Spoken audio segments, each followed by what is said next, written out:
Boa noite, boa tarde, bom dia. Seja lá a hora que você está ouvindo isso. Está começando mais um episódio do Entre Sumários Cast. E hoje nós vamos falar sobre escritores asiáticos e escritores brasileiros de descendência asiática. Agora, por favor, roda a vinheta.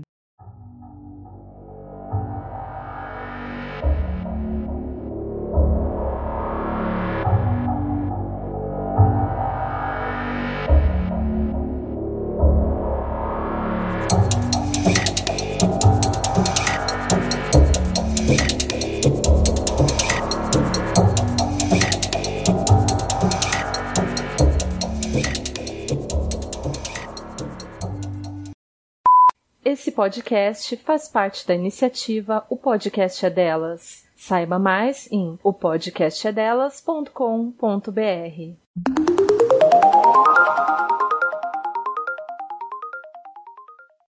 Ouvintes, sejam bem-vindos a mais esse episódio. Esse daqui talvez marque o início de uma série.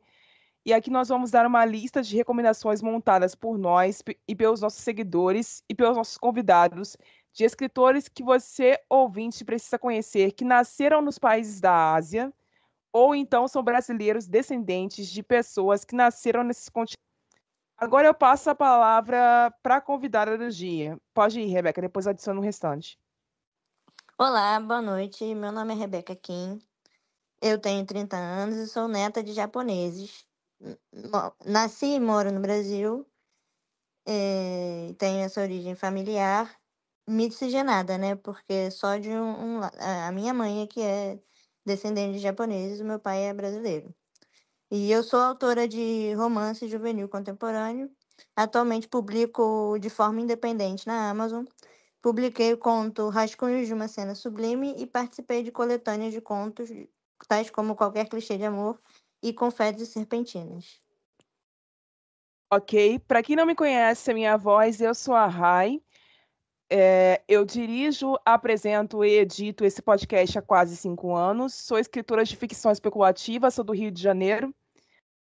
E nós tivemos alguns problemas de instabilidade na questão da gravação desse programa hoje, por isso eu estou sem o restante do meu time.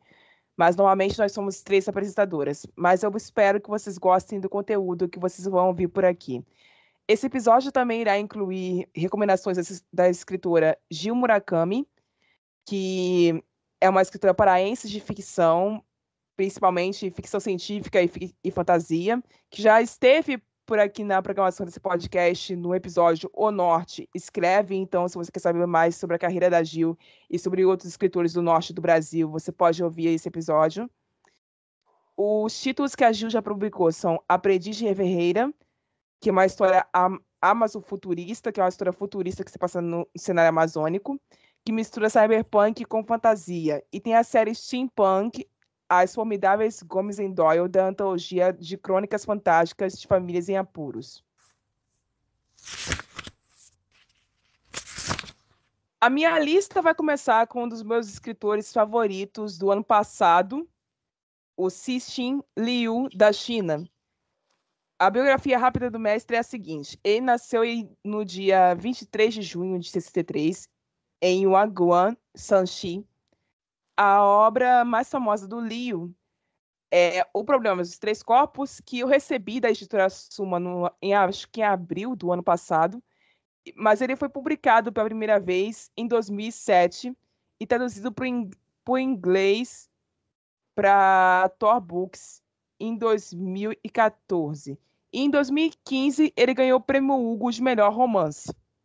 Outras obras do cara são Tijolos do Diabo, de 2002, A Era da Supernova, de 2003, Bola de Raios, e ele tem uma vasta presença em antologias, sempre no gênero da ficção especulativa ou da ficção científica, que é o terreno de conforto dele.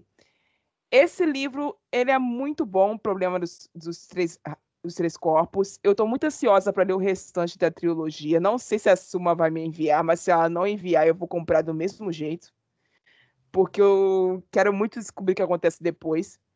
Eu não gostei tanto assim da adaptação que a Netflix fez, Mas se você quer assistir a adaptação antes de ler o livro, porque o livro é gigantesco, você quer ter uma prévia do que você vai encontrar, você pode ir lá assistir a adaptação que vai te dar uma base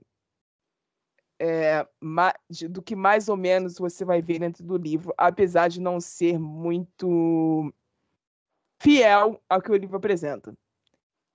Outros autores, a Yoko Ogawa é japonesa, ela tem 62 anos e é escritora de dramas, novelas imensamente premiadas no Japão e nos Estados Unidos.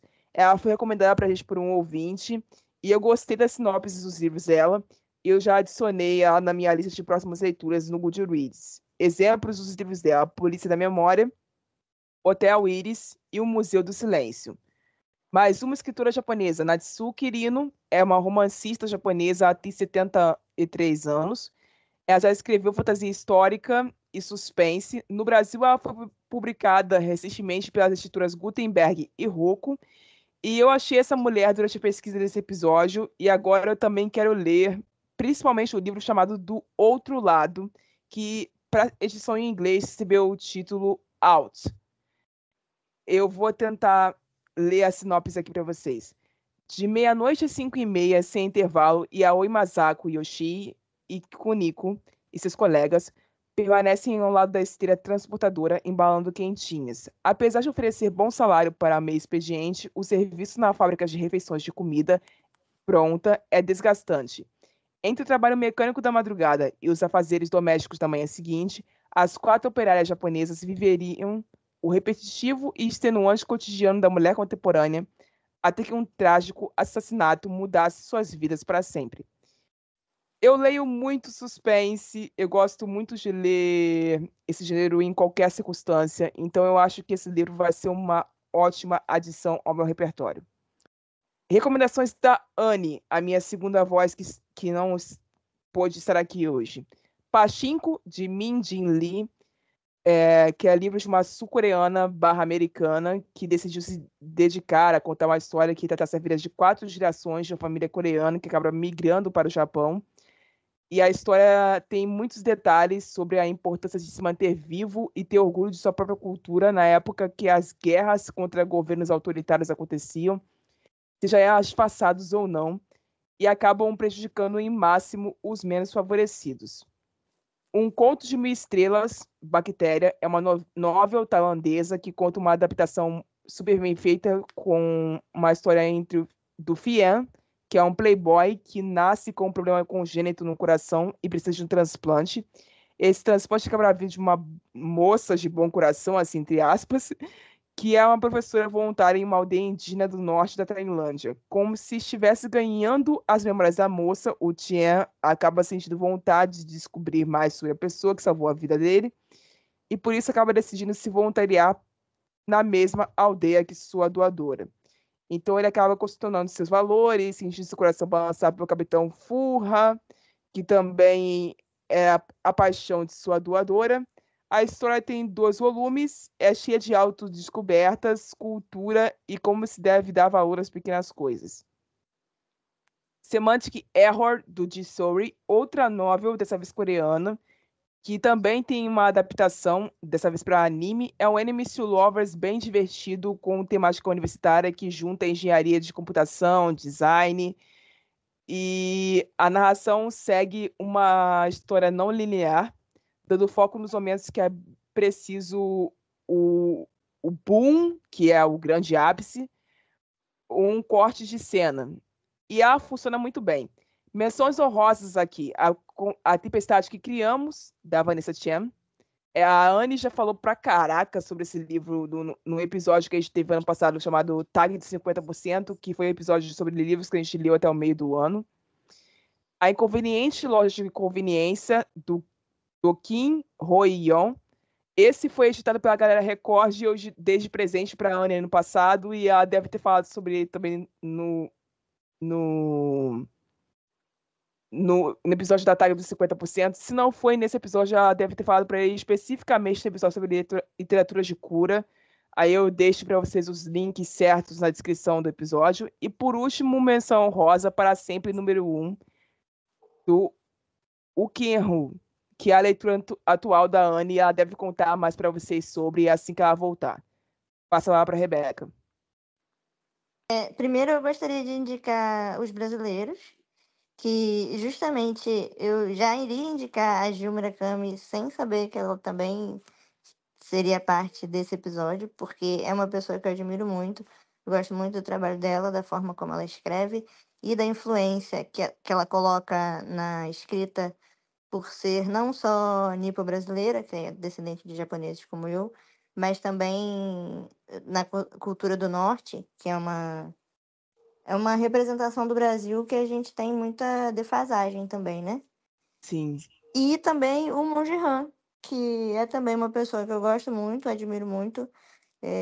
Os quadrinhos dele também têm uma forte influência justamente sobre ser brasileiro e descendente de coreanos. E como é um nicho muito específico, né, em quadrinhos, eu acho muito interessante a forma como ele consegue abordar essa questão. Para além dos brasileiros, eu indico, eu não sei falar o sobrenome, porque eu só vejo o sobrenome dela escrito. Não sei se é assim que se fala, é Jessie Sutanto. Ela escreve comédia romântica, que é um gênero que eu gosto bastante, geralmente é o que eu leio para me divertir, assim, para hobby mesmo. Ela tem livros muito engraçados e os que eu li são com personagens americanos e descendentes de asiáticos. É diferente, porque não é uma experiência brasileira, mas ao mesmo tempo a gente consegue se identificar com essa miscigenação, né? Essa diferença de culturas. E uma autora exclusivamente asiática é a Tia Guanzhong, que ela escreveu Guerra de Furacões. É um livro de fantasia muito bem escrito. Foi inspirado numa fanfic de Kylo Ren. Eu achei muito divertido. E foi uma leitura que eu gostei bastante e que você também, mesmo numa fantasia, né, você consegue identificar elementos da cultura asiática. No caso dela, ela é filipina. E ela explica numa observação no final do livro que, apesar de ser fantasia, os cenários e tudo mais retratam de onde ela veio. Então, acho que essas são minhas indicações. Gente, só para dar uma observação aqui antes de eu falar as próximas recomendações que a gente separou para esse episódio. Para quem é menos nerd, Kylo Ren é um casal de Star Wars, tá? A gente não fala muito de Star Wars aqui no podcast, então só para situar vocês, é Star Wars. Então, quando vocês forem procurar, começou a ficar mais famoso esse casal graças aos livros da escritora norte-americana Ali Hazelwood, mas as pessoas não foram assistir a saga. Elas só ficaram concentradas nas fanfics do casal. E ficou por isso aí mesmo. Eu nem sabia que a Hazelwood era sobre Kylo Ren. É Acabei sobre de sim. descobrir. Tá vendo? Tá vendo? É um negócio complicado. Mas voltando, eu vou agora só citar os nomes dos escritores, não vou dizer quais livros. Vocês pesquisem depois pelos links que eu deixar na descrição do episódio. R.F. Kuang, Shiran Zahayou, Haruki Murakami, Han Kanji, Junji Ito, que também está na minha lista para ler no futuro, que é um escritor de terror que também faz quadrinhos, que parece ótimo, mas ele é editado pela Dark Side Books e os livros são caríssimos, então assim, eu estou tentando organizar financeiramente para conhecer o Junji Ito, porque está sendo um processo. Kazuo Ishiguro, Amo Shikyang Tong Shio, de Modal Zusuji e outras novels. De escritores brasileiros, Liana Nakamura, o Gabriel Goto, a Fernanda Heldfield, Ocean Vuong, que é vietnamita e estadunidense, o Rin Chupeco, que é filipino-chinês, e mais um brasileiro, Gabriel Yukio Goto.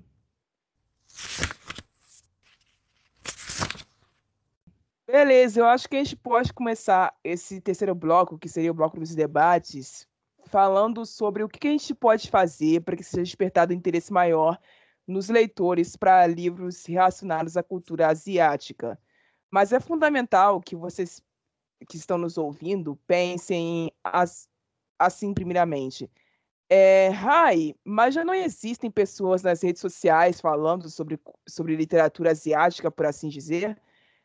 Existem, mas eles, além de serem poucos, o algoritmo geralmente não recomenda isso com facilidade. Uma das provas que eu recebi disso foi a resposta que eu recebi dos ouvintes justamente quando eu perguntei para eles sobre isso. A grande maioria me respondeu que eles não recebiam recomendações de literatura asiática com facilidade nas redes sociais, seja a literatura do continente mesmo ou literatura que fosse escrita por brasileiros baseada na cultura asiática. Eles não recebem essas recomendações, a não ser que eles procurem por elas. E como vocês sabem, leitores jovens brasileiros, a gente já fez esse censo por aqui algumas vezes, eles costumam a ler os livros que são entregues para eles. Procurar por um livro já não é um costume que a gente tem tanto assim inserido na sociedade. A maioria das pessoas brasileiras jovens que são leitores esperam que esses livros sejam entregues por alguém que já leu, sabe? Uma recomendação que seja de alguém grande, de alguém que as confie. E isso se deve a certa preguiça, talvez, mas é o que acontece.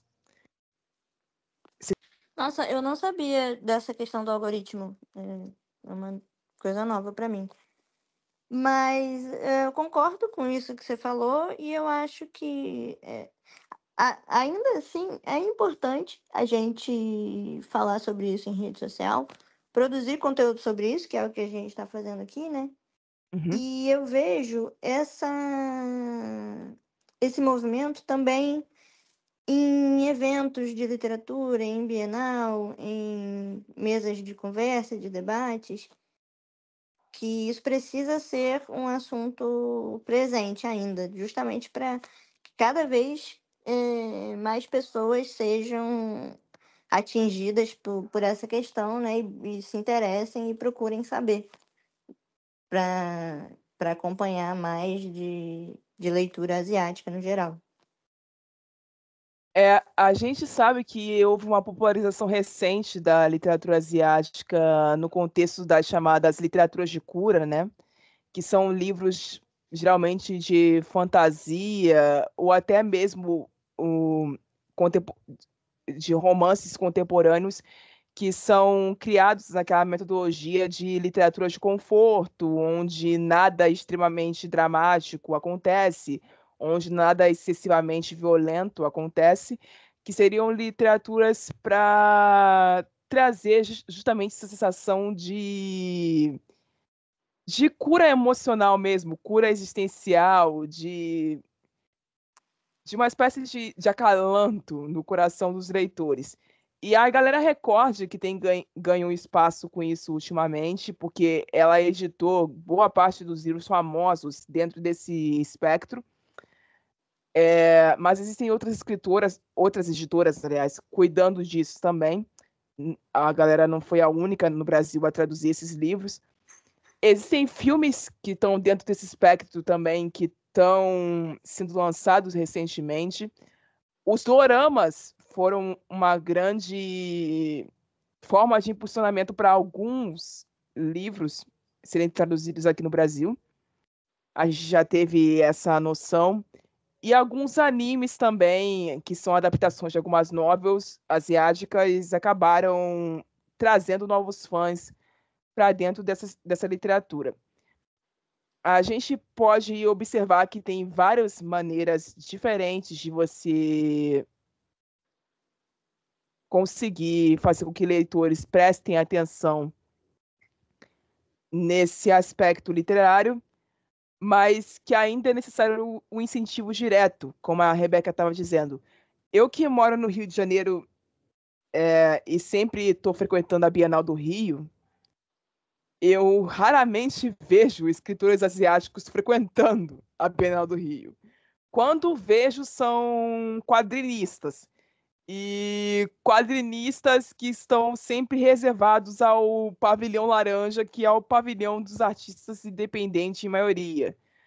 Às vezes a gente encontra alguns livros de escritores asiáticos espalhados pelos bunkers, né, pelos stands, assim, em uma loja ou outra, mas você não acha uma concentração, você não acha uma espécie de banner dizendo, tipo, aqui tem escritores do Japão à venda, por exemplo. A gente não acha esse tipo de coisa.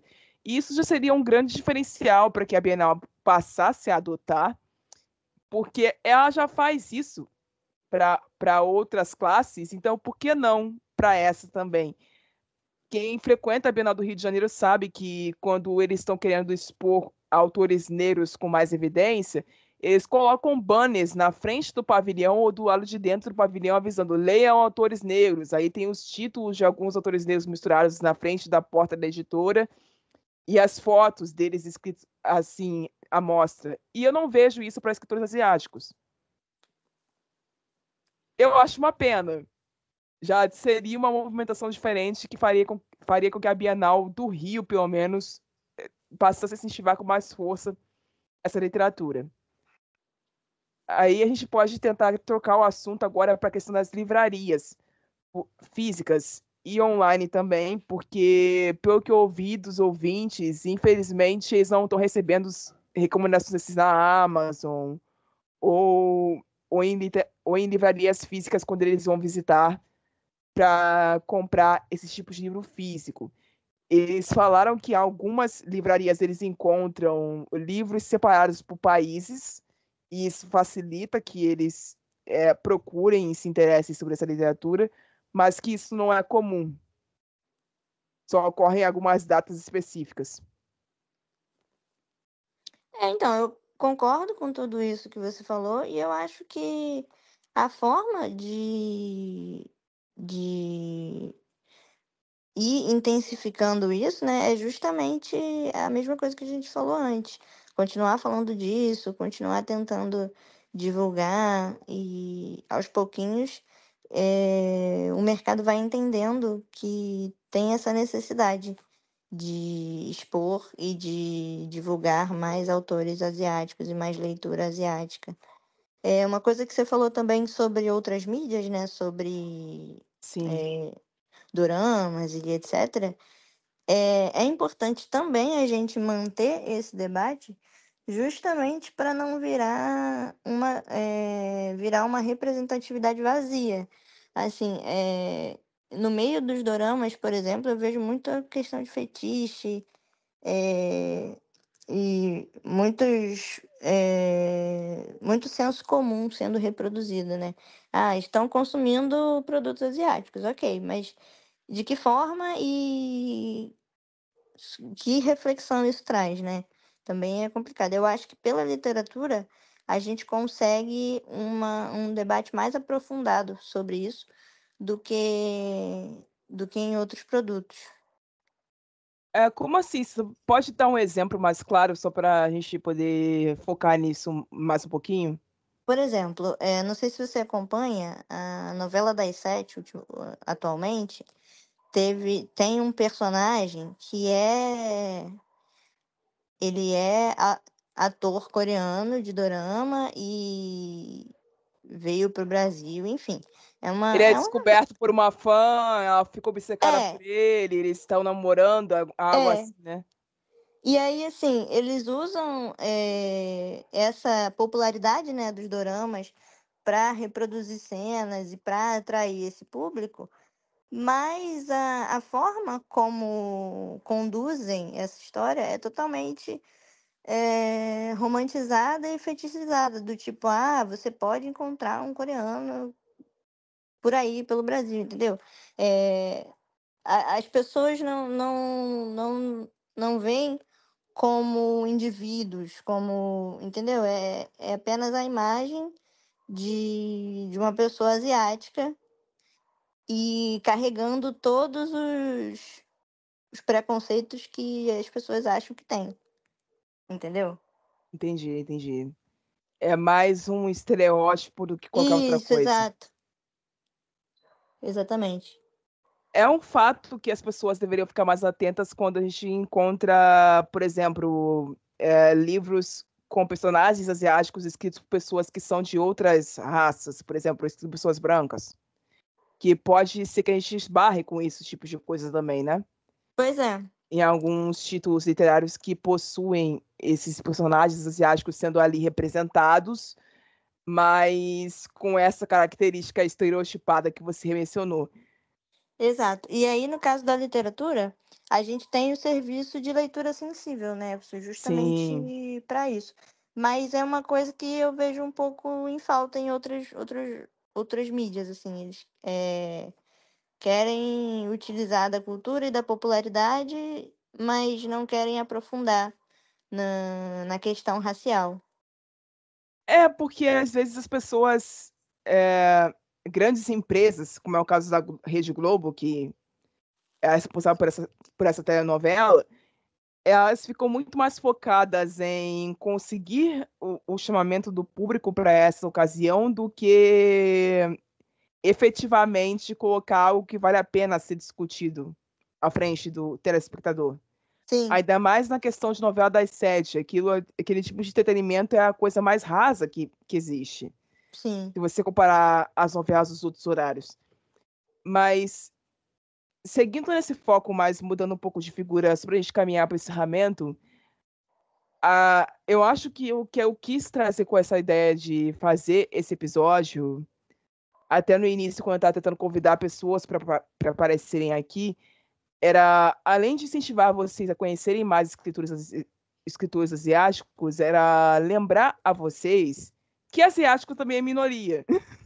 Sim, Porque eu vejo muitos debates acontecendo na bolha literária sobre a comunidade LGBTQIA+, sobre a comunidade até negra, e as pessoas parecem esquecer que o antirracismo, ele não fala só sobre o antirracismo contra o negro. O antirracismo fala sobre antirracismo para todas as raças, para todas as etnias. Então, quando a gente fala de antirracismo, a gente fala de antirracismo indígena, a gente fala de antirracismo para os asiáticos, a gente fala de antirracismo para os mediterrâneos. Então, a gente fala de antirracismo e ponto.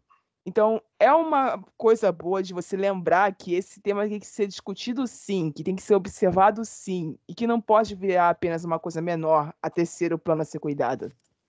Porque existe uma população grande de várias etnias asiáticas aqui no Brasil e a gente precisa olhar para elas com o mesmo olhar de prioridade que a gente olha para as outras.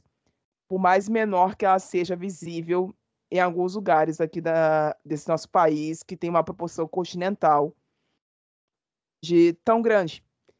Então, o meu aviso que fica para vocês aqui no final desse episódio, depois que você acabar de ouvir, procurem pelos livros e os autores que nós citamos e corram atrás de diversificar a estante de vocês, mas levem isso a sério. Porque eu não vejo tantas movimentações quanto eu gostaria para que vocês lessem escritores que são de outros países fora do eixo Europa-Norte-América. Ainda mais agora que a gente está precisando de tanto de informação sobre governos autoritários. Os asiáticos são ótimos para escrever sobre isso. O problema dos três corpos fala sobre governos autoritários. A tempestade que nós criamos fala sobre governos autoritários. Então, assim, são dois livros muito bons, que apresentam dramas muito fortes que deveriam ser lidos com mais frequência. Mas pessoas têm preguiça de procurar. Então, assim, procurem. É só esse conselho que eu deixo aqui para vocês por último. Você tem um último conselho para dar? Você quer falar sobre a questão dos escritores, como eles são tratados no universo editorial? Ou a gente pode encerrar por aqui? acho que pode encerrar. Acho que você colocou muito bem, né? Todas as questões importantes. E é isso mesmo. Ok, obrigada. Gente, obrigada por quem ouviu até aqui. Nós voltamos a semana que vem. Pessoal, só corrigindo aqui, nós voltamos daqui a 15 dias. E quando nós voltarmos, a escala do episódios vai voltar para o time tradicional. E só depois nós vamos ter o próximo episódio com convidados, que vai ser o episódio sobre escritores do Oriente Médio ou escritores que são pessoas marrons. Literatura escrita por pessoas marrons sobre personagens marrons. Mas eu espero que vocês tenham aproveitado esse conteúdo até aqui.